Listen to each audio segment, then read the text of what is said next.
बारामतीची ही महत्त्वाची दृश्य, कारण शरद पवार आता मतदान करण्यासाठी दाखल झालेले आहेत।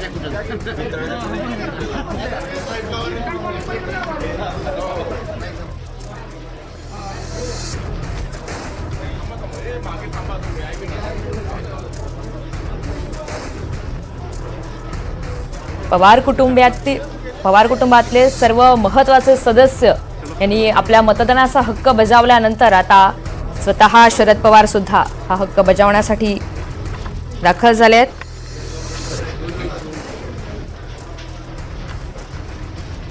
पवार विरुद्ध पवार ही महत्त्वाची लढत बारामतीमध्ये बघायला मिळते। राष्ट्रवादी काँग्रेस पक्षातील संघर्ष हा केवळ पक्षाचं भवितव्य ठरवणारा नाही, तर बारामतीमध्ये अजित पवार विरुद्ध युगेंद्र पवार अशा लढतीनं त्याला कुटुंबांतर्गत स्पर्धेचं सुद्धा रूप आणलंय आणि त्याचमुळे याकडे विशेष लक्ष आहे। काका पुतण्याच्या मुख्य लढाईमध्ये बारामतीमधील काका पुतण्याची लढाई निर्णायक ठरणार आहे।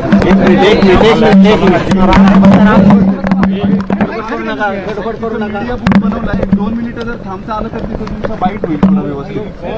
हा बाहेर बाहेर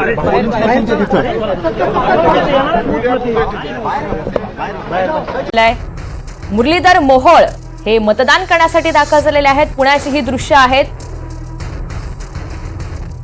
तरी मुरलीधर मोहोळ हे आता मतदान करण्यासाठी या ठिकाणी पोहोचलेले आहेत। पुण्यामध्ये सुद्धा महत्त्वाच्या लढती या बघायला मिळत आहेत आणि प्रचारामध्ये मुरलीधर मोहोळ हे हिरिरीनं त्यांनी सहभाग घेतलेला होता। पुण्यामध्ये अनेक दिग्गजांच्या प्रचार सभा झाल्याचं रंगल्याचं बघायला मिळालं। शरद पवार यांनी मतदान केलेलं आहे आणि त्या ठिकाणची सध्याची ही लाईव्ह दृश्य एनडीटीव्ही मराठीवर तुम्ही पाहताय। शरद पवार यांनी मतदानाचा हक्क बजावलेला आहे काही वेळापूर्वीच। मतदान केलं तुम्ही, काय आवाहन कराल महाराष्ट्राच्या जनतेला? तुम्ही प्रेम नाहीये का? पकड तुम्ही बोला। अशा अपेक्षा एकच आहे की महाराष्ट्राचं भवितव्य नागरिकांच्या मतात आहे आणि अपेक्षा एकच आहे की प्रत्येक नागरिकांनी मतदानाचा आपला हक्क हा बजावला पाहिजे। मध्यंतरी लोकसभेची निवडणूक झाली त्यावेळेला महाराष्ट्राचं मतदान 67% आसपास होतं आणि नॉर्थ ईस्टमधली लहान लहान राज्य ही 70, 75, 80% सुद्धा पुढे गेली होती। महाराष्ट्रानं टक्केवारीमध्ये मागे राहिलं हे अशोभनीय आहे आणि म्हणून माझं आव्हान आहे महाराष्ट्राच्या जनतेला की मतदानाचा हक्क कोणत्याही परिस्थितीत बजावा। तुम्हाला जी व्यक्ती जो राजकीय पक्ष योग्य वाटत असेल त्याला तुम्ही आपलं मतदान द्या, पण मतदान करा।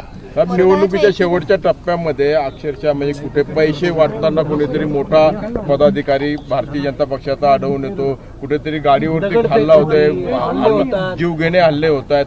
हे जे रूप आलेलं आहे तर याला म्हणजे कुठली यंत्रणा कुठेतरी कमी पडते असं म्हणायचं का? साधारणतः महाराष्ट्रात मतदान नेहमी शांततेने होतं, पण नागपूर जिल्ह्यामध्ये माजी गृहमंत्री अनिल देशमुख यांच्यावर हल्ला झाला तो अस्वस्थ करणारा अशा प्रकारचा हल्ला होता। असे प्रकार सहसा म्हणजे कुठे छोटे मोठे शक्यते होतात, नाही असं नाही, पण यावेळी थोडंसं जादा दिसल्या, पुन्हा त्या होऊ नयेत अशीच अपेक्षा। काल रात्री उशिरा एक प्रेस कॉन्फरन्स झाली दिल्लीमध्ये आणि त्या प्रेस कॉन्फरन्समध्ये सुप्रिया सुळे आणि नाना पटोले यांची नावं आली आणि त्या नावांच्या ऑडिओ क्लिप्स घेऊन त्यांच्यावरती बिटकॉईनच्या संदर्भानं पैसे मागितल्याचा आरोप एक IPS झाले पण जॉईन न झालेले IPS आहेत जे बडतर्फ झाल्यानंतर त्यांनी केलेले होते, ते आताही पुण्यामध्ये पत्रकार परिषद करतात। जी व्यक्ती एक महिने तुरुंगात होती याचं म्हणजे काय, याची नोंद तरी कशाला घ्यायची? माझ्या मते त्याची नोंद घेण्याची आवश्यकता नाही. भाजपनं फार त्याच्यावर केंद्रीय पातळीवर पत्रकार परिषदा वगैरे घेतल्या. प्रक्रिया पार पडते. ते याचं असं भाजप आणि त्यांच्या एकंदरीत सगळ्या कॅम्पेनकडं बघायचा दृष्टिकोन किती खालच्या पातळीचा आहे हे स्पष्ट होते.